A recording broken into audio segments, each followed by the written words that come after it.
Past couple of days, last couple of days, I've been moving around in a kind of trance. My senses are dulled, and the world is wrapped in a fog ever since the passing of Matthew Maynard. My incredibly noble friend Matt donated his body as science. I don't know if there's going to be a funeral ever, and even if there were some kind of service, I doubt I could manage to cross the ocean and attend. But Matt had an immeasurable impact on my life, and I would not be the friend I thought I was to him if I didn't tell you about him and what he meant to me. The first time I ever saw Matt was when he was tagging along a group of people who stopped to see us at the band house. He was wearing a Garth Brooks t-shirt, and when we pointed that out, he said he'd been forced to see him in concert recently, and the shirt just ended up being around, and he needed a shirt to wear. And I remember not buying that, and that was 18 years ago. I learned quickly that my first impression was wrong. And what I will always admire greatly about Matt is that he was going to be who he was, and no one was going to tell him any different. If you didn't care for the way he was, he didn't care what you thought. He was a very strong personality, someone you don't fail to notice in a room of people. The second time I saw Matt was at Jeremy's house. I had just recently moved into the band house in Westmoreland, and I was looking for volunteers to do some repairs and basically turn it from a smelly hole in the ground into something fit for human habitation. When Matt skeptically asked what the condition of the place was, I answered, under construction. He thought that was the most awesomely diplomatic term to describe the dump that it was. We bonded right there, and that's when we became friends. If smartphones and YouTube had been around back in the day, I guarantee you the internet would be flooded with 100 viral videos of Matt's adventures. Here's a guy who didn't just sit and let life happen to him. He went out and he wrestled it to the ground and made it say uncle. There are so many stories to tell that I couldn't possibly recount them all in one sitting. There was plunger jousting, there was the peanut butter wars, there was the interdimensional car booger and the pigeon that challenged him for dominance of the steering wheel. And I wasn't there for the time a bat tried to fly up Jason's butt during a drive-by mooning at night, but I feel like I was, because of the way Matt told it. Among many things, Matt was a teacher. From Matt I learned that you shouldn't go regimental in a kilt in December if you planned on sitting on any stone benches outdoors. I learned that you can build a life-size statue of yourself in your living room out of several packs of toilet paper, a lot of patience, and a spray bottle. I learned that you should never stick your bare ass out of a moving car window where there might be low-flying bats. I learned that there's nothing more powerful than passion and imagination, and that love and loyalty is what being a true friend is really all about. Matt was an inventor. He discovered that if you put ground coffee beans on your tongue and then washed it down with Mountain Dew, there was no way in hell you weren't going to be awake for the next few hours. He called it smut. I had invented wake-up juice, which is basically Kool-Aid with an insane packet-to-water ratio and enough sugar to make the required big gulp cup feel about 3 pounds heavier. The collaborative work we called wake-up smut should probably be illegal and not something you ever want to try more than once. Matt was a very visual person. You can't just remember events or stories about him. When you think about Matt, the memories come bonded with images that define him just as much as the tales of his adventures do. From that giant, incredibly sincere smile he had when he was happy, to that hopping run that made his hair flap up and down behind him whenever he was up to no good. He played Dungeons and Dragons character once, a giant axe-wielding minotaur with pierced nipples and flabby man-boobs. When charging downhill into battle, Matt made it a point to describe in detail how Mobius's weighted nipples flailed around and swung like some kind of sick tassel dance. He'd wave his arms around in slow motion and made sound effects to get the image across. He said it made a sound like midgets clapping. The image came across really well, and it became kind of a hallmark and running gag for a while. He had this way of making you visualize what he was telling you. When Matt told a story, you could see it happening. He played an elven mage named Windflarfen Buttgust of the Flabbergastian Flatulence of the East. And that creative, insane naming ability that he had inspired a character that I played for a long time named Second Lieutenant Crotchrot Fuzzdinkle at the Hairy Nebula of the Eastern Anal Vortex. Matt DM'd for that character for 7 years, and I always saw him as a kind of culmination of everything that he and I both were and had in common. The stories that we told together over the years spawned so many running gags and mannerisms that are still used frequently in my household today. There are so many things in my everyday life that can be traced back directly to Matt. During our friendship, we adopted mannerisms from each other, so that I see Matt in my own behavior and personality every day. And in a way, he'll always be with me. Does anyone still say Mazel Tov? Or Boogity Wah? I bet I'm not the only one who still goes whoosh. Matt had a way of looking at the world with the eyes of a poet, and he had a real gift for putting things into words. There are literally dozens of terms that he coined that we still use on a regular basis because they were so brilliant. Many of you have probably heard of the freehand smack of love. Has he ever told you about the blue barracuda? If not, I guarantee someone who was close to him will tell you. And if not, I'll tell it and post it on YouTube. No one will ever be able to tell it like he did, but I can try to do it justice. My kids only knew Matt when they were very little, but he was Uncle Matt, and they loved him. When my oldest spilled a drink on himself and started crying, Matt dumped his plate of food on himself and said, "See, it happens to everybody," and it instantly made him feel better. I used to love seeing my sons hang out on the couch with him or playing in the yard.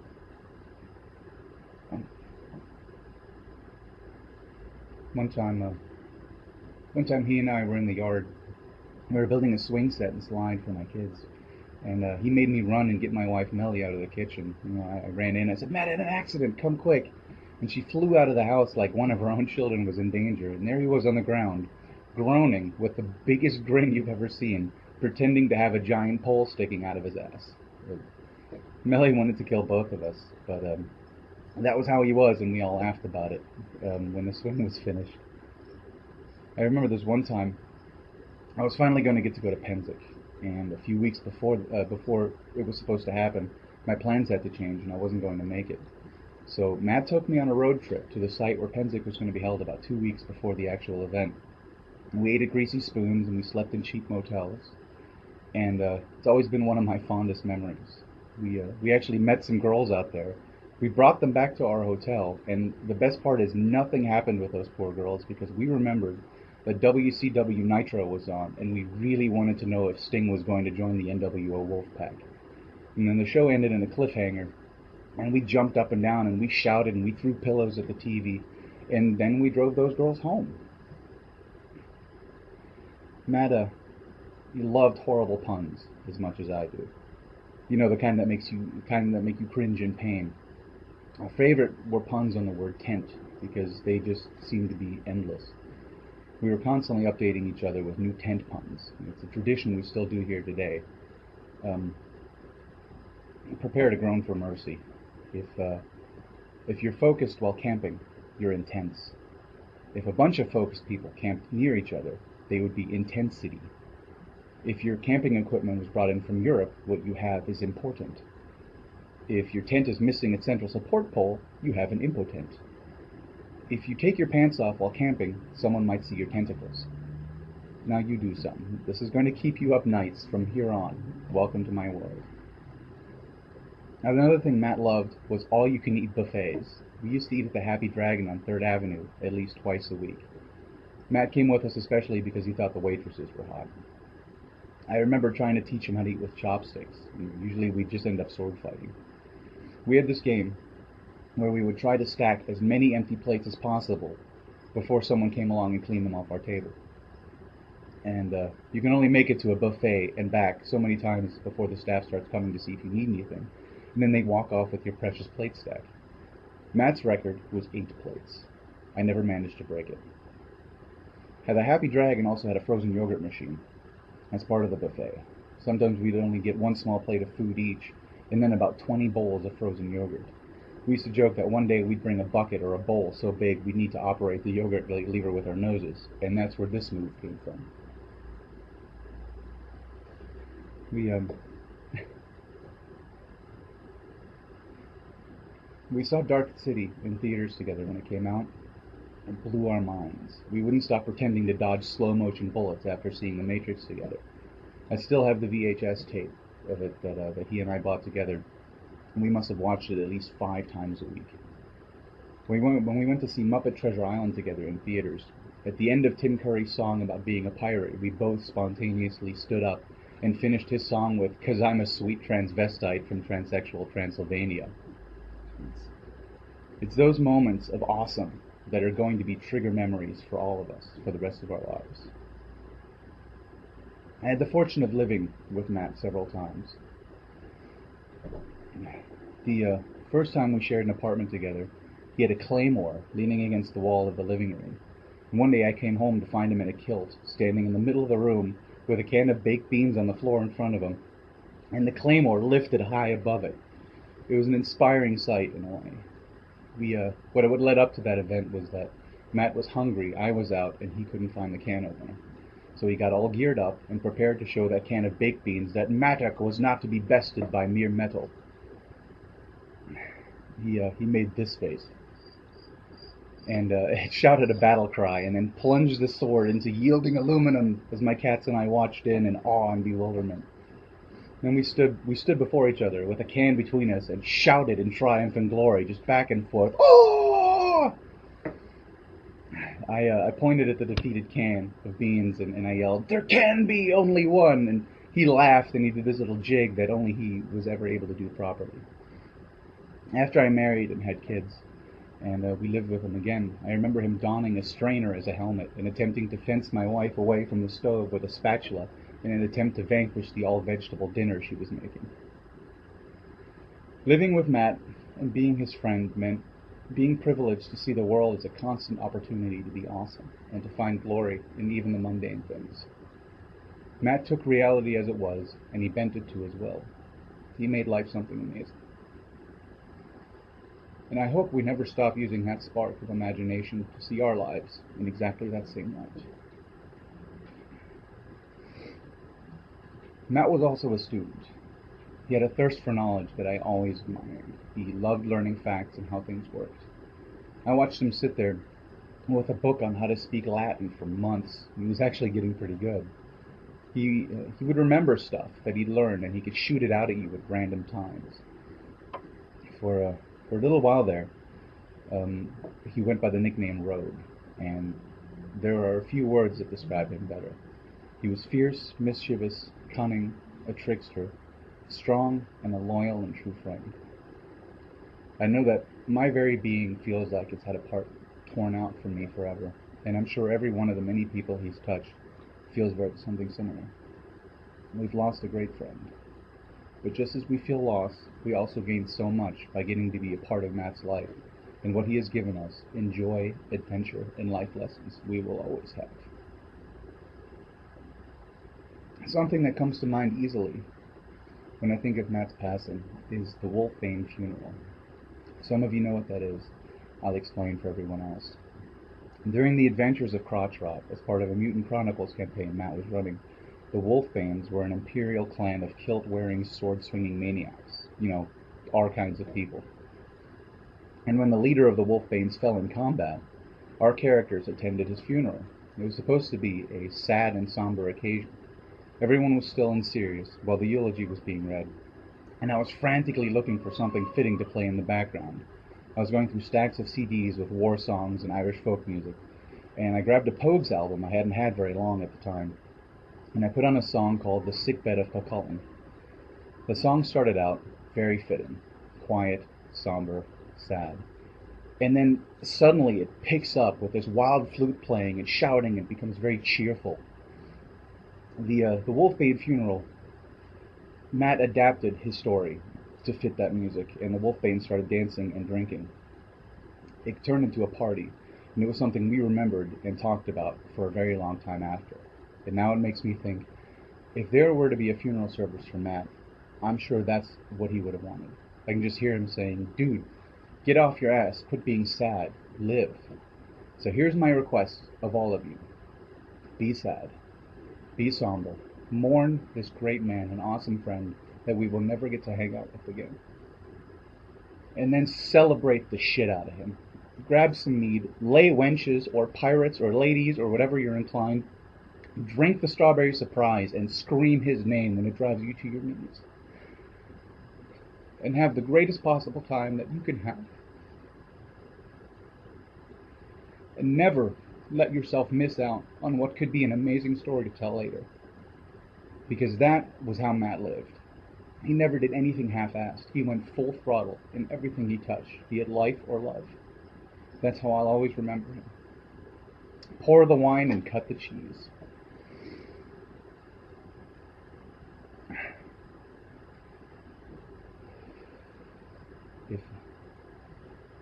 If heaven wasn't worth going to before, it's worth it now, because there's a pirate up there.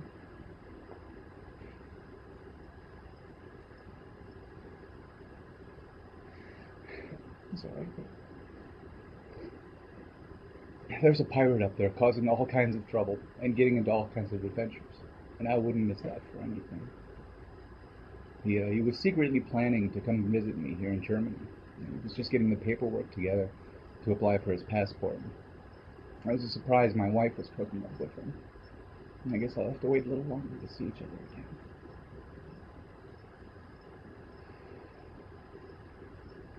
Take this lesson with me, because it's a lesson I learned from Matt, paraphrased. Life is a game. Play it. Don't take the easy way and YouTube someone else playing it.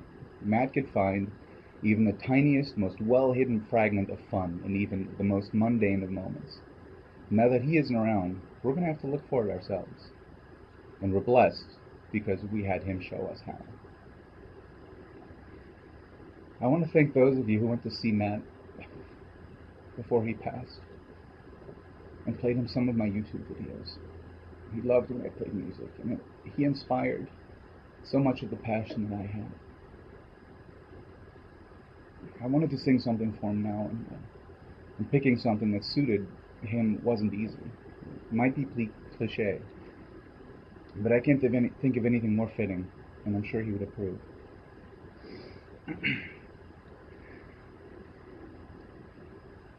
Oh, Danny boy, the pipes are calling.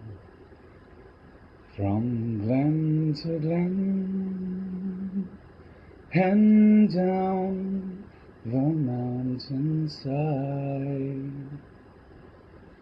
the summer's gone, and all the flowers are dying. 'Tis you must go, and I must bide.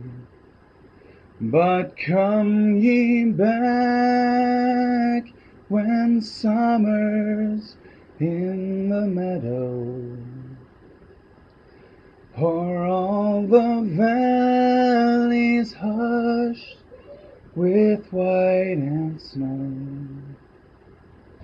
'Tis I'll be here when sunlight and in shadow. Oh, Danny boy, oh, Danny boy, I love you so.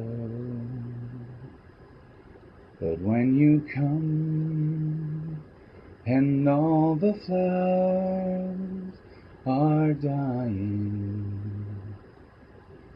and I am dead, for dead may I well be,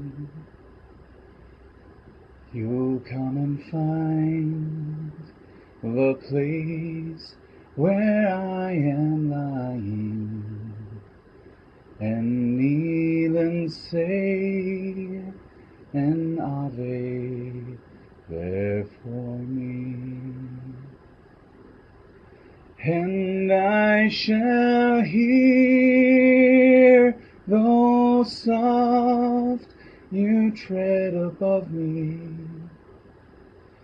and all my dreams shall warm and sweeter be.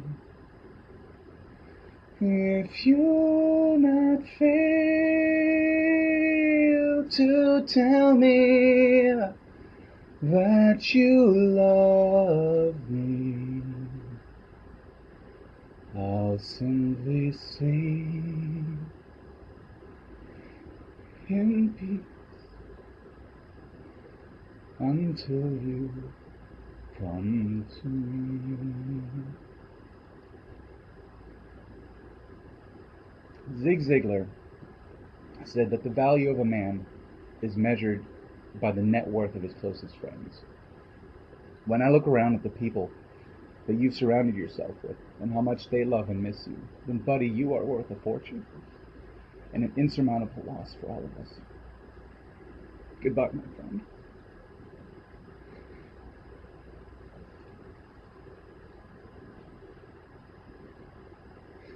The person on this planet more like me than anyone else that I've ever met, my soul friend. May you rock on like you always have.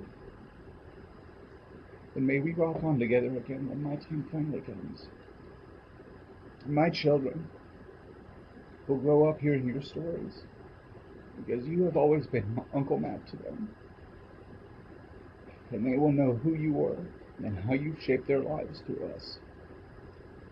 You'll never be forgotten, and you will always be loved, my brother.